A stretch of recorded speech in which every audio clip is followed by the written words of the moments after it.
ونصلي ونسلم على رسوله الكريم. أما بعد، فأعوذ بالله من الشيطان الرجيم. بسم الله الرحمن الرحيم. واضرب لهم مثلا أصحاب القرية إذ جاءها المرسلون. صدق الله العظيم. وبلغنا رسوله النبي الكريم الأمين، ونحن على ذلك لمن الشاهدين والشاكرين، والحمد لله رب العالمين.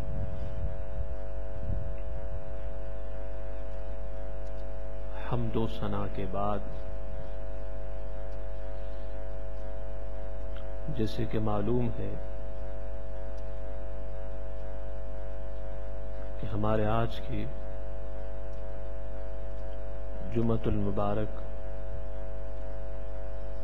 کے خطاب کا موضوع ہے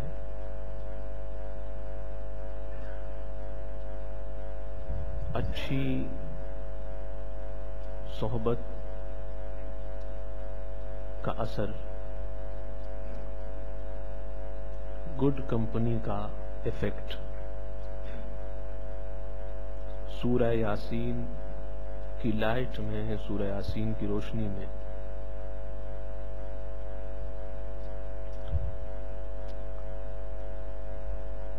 عارف رومی نے مثنوی شریف میں فرمایا کہ صحبت صالح ترا صالح کند، صحبت طالح ترا طالح کند.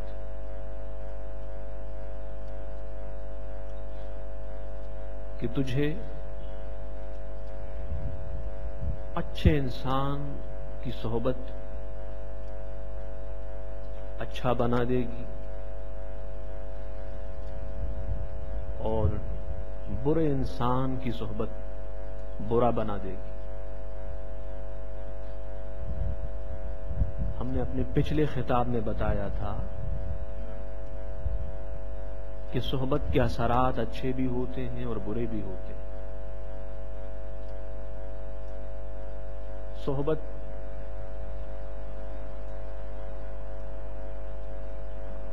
دلوں کی تاریکیاں دور کر کے اس میں روشنیاں پیدا کرتی ہیں، اور یہی صحبت دل کی روشنیاں لے کر اس کو تاریک بنا دیتی ہے. صحبت ایمان عطا کرتی ہے، اور یہی صحبت ایمان چھین بھی لیتی ہے. صحبت سے انسان کو نیکیوں کی توفیق بھی ملتی ہے، اور اسی صحبت سے وہ گناہوں میں بھی لگ جاتا ہے. صحبت اللہ کے قریب بھی کرتی ہے اور اللہ سے دور بھی کرتی ہے. صحبت رات کی عبادت کی لذت بھی عطا کرتی ہے. اللہ اور اس کے رسول صلی اللہ علیہ وسلم سے محبت کی چاشنی بھی عطا کرتی ہے. اللہ سے ملاتی بھی ہے، رسول سے ملاتی بھی ہے. جب وہ کسی اللہ کے نیک بندے کی، کسی نیک شخص کی صحبت ہو.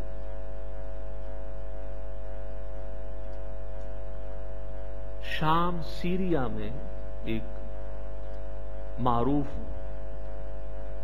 شہر، فیمس سٹی انطاکیہ کے نام سے. وہاں کے لوگ جھوٹے خداؤں کی عبادت کیا کرتے تھے. اللہ جل مجدہ کے منکر تھے. سیدنا عیسیٰ علیہ السلام نے اپنے ساتھیوں میں سے 2 کو وہاں بھیجا انطاکیہ تبلیغ کے لیے اور ان کو سیدھا راستہ بتانے کے لیے. ان میں سے ایک کا نام صادق تھا اور ایک کا نام مصدوق تھا. چنانچہ وہ دونوں چلے انطاکیہ کی طرف روانہ ہوئے. اور جب یہ دونوں اس سٹی اور شہر کے قریب پہنچے تو انہوں نے دیکھا کہ ایک بوڑھا شخص ہے اور وہ بکریاں چرا رہا ہے. اس شخص نے جب ان دونوں کو دیکھا تو ان سے پوچھا تم کون ہو, کہاں سے آئے ہو, کس سے ملنا ہے, کیا مقصد ہے تمہارے آنے کا؟ تو انہوں نے بتایا کہ ہم سیدنا عیسیٰ علیہ السلام کے بھیجے ہوئے ہیں اور آپ کے دوستوں میں سے ہیں, تاکہ یہاں کے لوگوں کو ہم سیدھا راستہ بتا دیں, جو حق ہے وہ بتا دیں, تاکہ وہ ایک اللہ کی عبادت کریں, ایک اللہ کی ورشپ کریں اور جھوٹے خداؤں کی عبادت سے اپنے آپ کو بچا لیں اور ہمیشہ ہمیشہ کے لیے نجات پا لیں. تو اس بوڑھے شخص نے پوچھا کہ تمہیں سیدنا عیسیٰ علیہ السلام نے بھیجا ہے, تمہارے پاس کیا نشانی ہے؟ تو انہوں نے کہا کہ ہم مریضوں کو اچھا کرتے ہیں, نابینا بلائنڈ اس کو بینا کرتے ہیں, اور جو برس والا ہوتا ہے لیپا اس کی بیماری کو اور برس کو دور کرتے ہیں. تو اس بکریاں چرانے والے شخص ایک بیٹا تھا, 2 سال سے وہ بیمار تھا. انہوں نے اپنا بیٹا ان کی خدمت میں پیش کیا کہ یہ 2 سال سے بیمار ہے. انہوں نے اپنا ہاتھ اس پہ پھیرا اور اللہ پاک نے اس کو شفا عطا کی, وہ ٹھیک ہو گیا. اب یہ ہوا کہ پورے شہر کے لوگ آنے لگے, بیمار آتے اور ٹھیک ہو گئے جاتے. خبر پھیل گئی, بادشاہ کو معلوم ہوا, جو اس وقت کا بادشاہ تھا, کنگ تھا. اس بادشاہ نے ان کو بلوایا اور پوچھا کہ کیا ہمارے ان خداؤں کے علاوہ بھی کوئی خدا ہے؟ تو ان دونوں نوجوانوں نے کہا کہ اللہ کے بندے, اللہ وہ ہے, خدا وہ ہے جس نے ہمیں پیدا کیا, تمہیں پیدا کیا, ان کو اور ان کو سب کو پیدا کیا. تو ان لوگوں نے جب سنا تو ان کو خوب مارا, پیٹا اور ان کو ایک قید میں بند کیا گیا.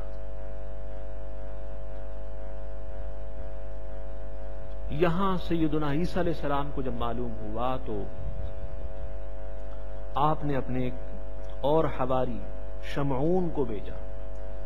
اللہ پاک نے فرمایا فَعَزَّزْنَا بِثَالِثٍ, ہم نے ان کی مدد کی، ان دونوں کی، بثالث، تیسرے سے، اور وہ تیسرا کون تھے؟ وہ شمعون تھے۔ چنانچہ وہاں سے وہ چلے اور اس شہر انطاکیہ میں پہنچے۔ بادشاہ کے جو قریب لوگ تھے ان سے تعلقات پیدا کیے، ان کے ساتھ اٹھنا بیٹھنا ہوا۔ پھر آہستہ آہستہ بادشاہ تک پہنچے۔ درود شریف پڑھیے۔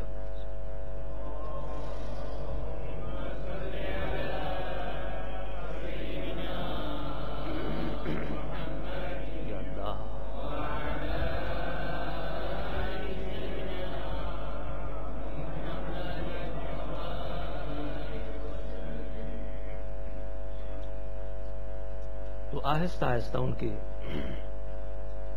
تعلقات پیدا ہوئے بادشاہ سے۔ اب ان کے پاس اٹھنے بیٹھنے لگے، صبح و شام ان کے پاس ہونے لگی۔ تو اس بادشاہ کو اللہ پاک کے ایک نیک بندے، ایک ولی کی صحبت مل گئی، کیونکہ شمعون جو تھے بہرحال اللہ کے ولی تھے، اللہ کے دوست تھے، اللہ کے نیک بندے تھے۔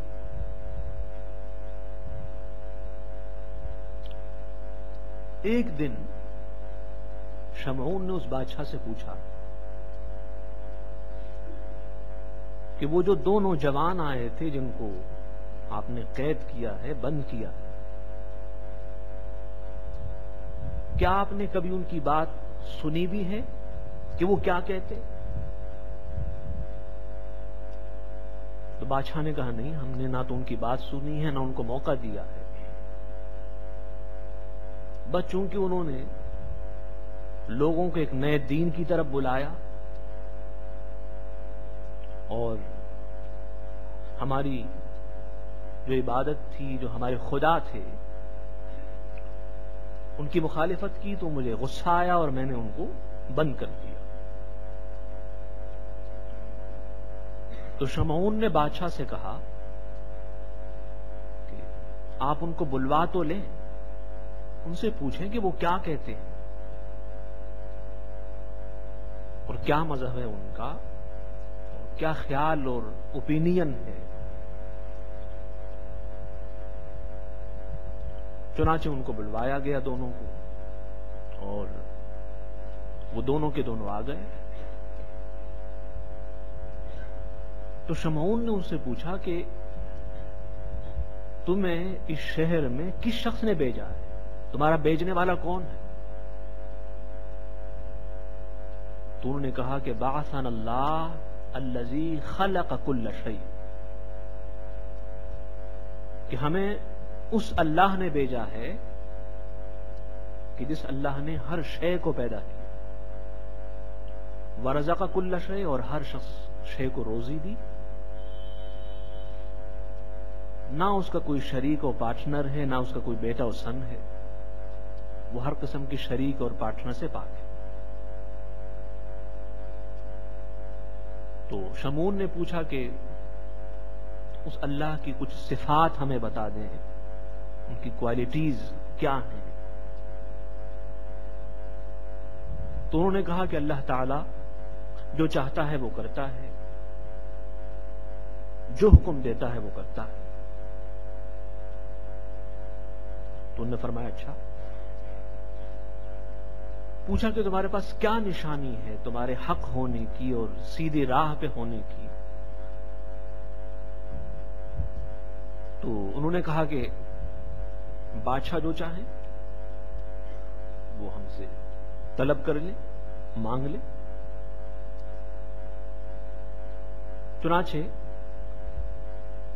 بادشاہ جو کنگ تھا وہ ایک لڑکے کو لایا جو اویگ تھا، بلائنڈ، نابینا تھا۔ انہوں نے ہاتھ پھیرا، دعا کی تو وہ بینا ہو گیا، اس کی آنکھوں میں روشنی آ گئی۔ اب شمعون نے بادشاہ سے کہا کیا آپ ایسا کریں کہ اپنے خداؤں سے بھی درخواست کریں، ریکویسٹ کریں کہ وہ بھی کسی نابینا کو بینا کر دیں، کسی بیمار کو شفا دیں، تاکہ ہم ان لوگوں کو بتا تو سکیں کہ یہ آپ کے وہ خدا ہیں۔ تو شمعون نے کہا، بادشاہ نے شمعون سے کہا کہ آپ کو تو اچھی طرح معلوم ہے، آپ جانتے ہیں کہ جو ہمارے جھوٹے خدا ہیں وہ نہ سنتے ہیں، نہ بولتے ہیں، نہ کسی کو نفع دے سکتے ہیں، نہ نقصان دے سکتے ہیں، وہ کیسے بینا کر سکتے ہیں اور کیسے شفا دے سکتے ہیں؟ تو بہرحال بات چلی تھی۔ اس بادشاہ نے ان دونوں جوانوں سے کہا، سیدنا عیسیٰ علیہ السلام کے بھیجے ہوئے سے، کہ کیا تمہارا رب کسی مردے کو زندہ کر سکتا ہے؟ اگر زندہ کیا تو میں ایمان لاؤں گا، مسلمان ہو جاؤں گا۔ تو انہوں نے کہا ہاں، ہمارا رب قادر مطلق ہے، آل مائٹی ہے، اور وہ کر سکتا ہے مردوں کو زندہ، اور وہ کرے گا۔ چنانچہ ان دونوں کو لے کے وہ ایک نوجوان کی قبر پہ آئے اور اس کو مرے ہوئے تقریباً 1 ہفتہ ہو گیا تھا۔ انہوں نے قم باذن اللہ کہا، اللہ کے حکم سے اٹھو، اور وہ اٹھ کھڑا ہوا، زندہ ہو گیا۔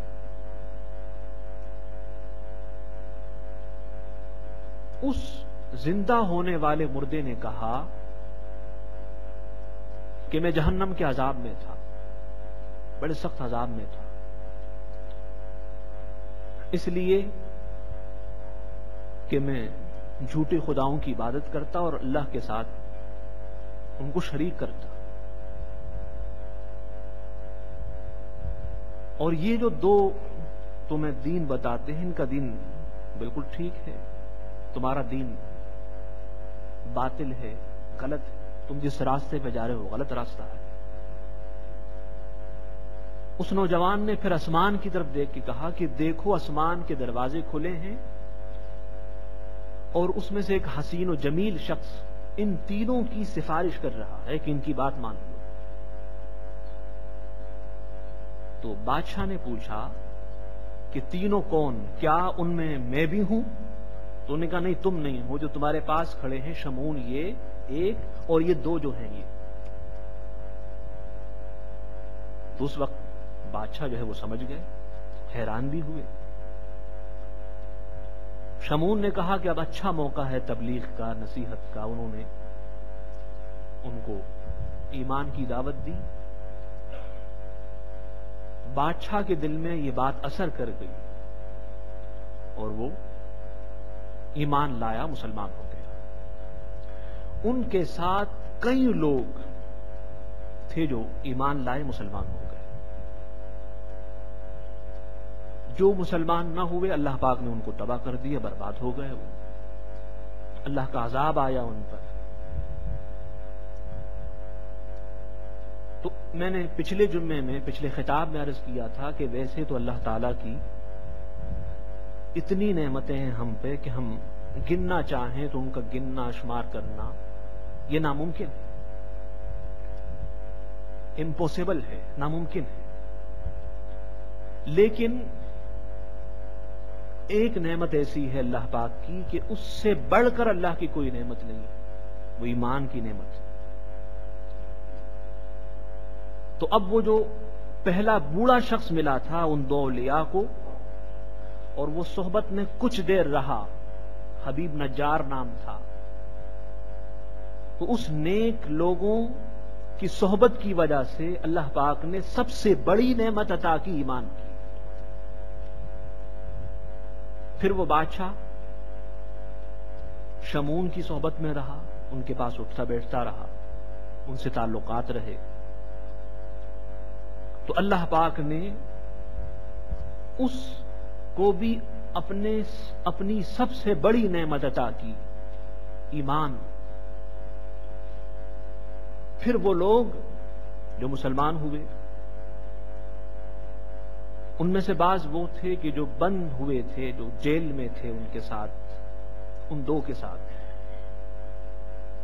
تو وہاں بھی ان کی صحبت آئی، اٹھنا بیٹھنا نصیب ہوا. تو جن جن لوگوں کو اللہ کے ان نیک بندوں کی صحبت ملی تھی، وہ سب کے سب مسلمان ہو گئے. ایمان اللہ. سورہ یاسین میں اللہ پاک نے تفصیل سے اس کو بیان کیا ہے. اور امام، یہ جو واقعہ میں نے بیان کیا ہے، یہ امام بغوی نے تفسیر بغوی میں بیان کیا،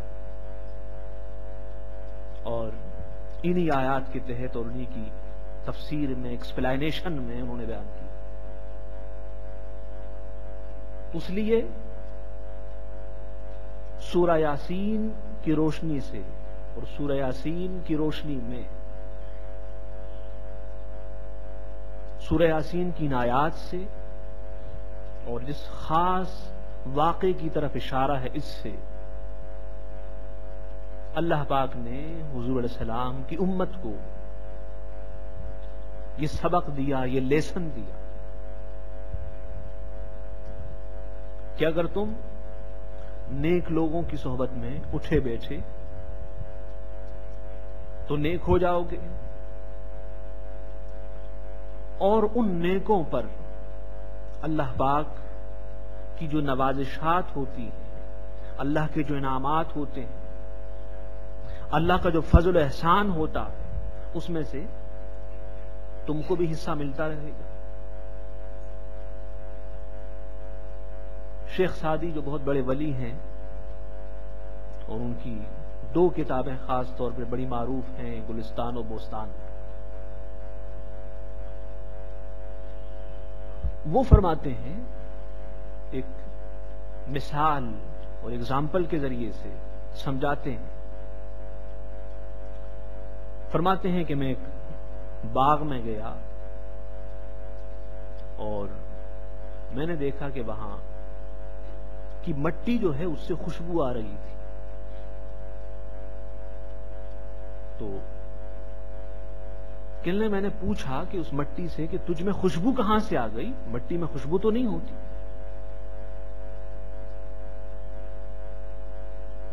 تو اس مٹی نے، خاک نے جواب دیا، کیونکہ وہ گلاب کا جو پھول ہوتا ہے اس کے نیچے تھی.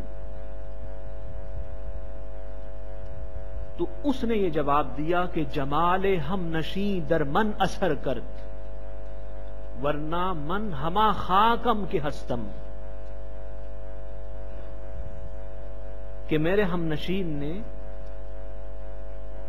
اور ساتھ اٹھنے بیٹھنے والے کے جمال نے، اس کے حسن اور بیوٹی نے مجھ میں اثر کیا.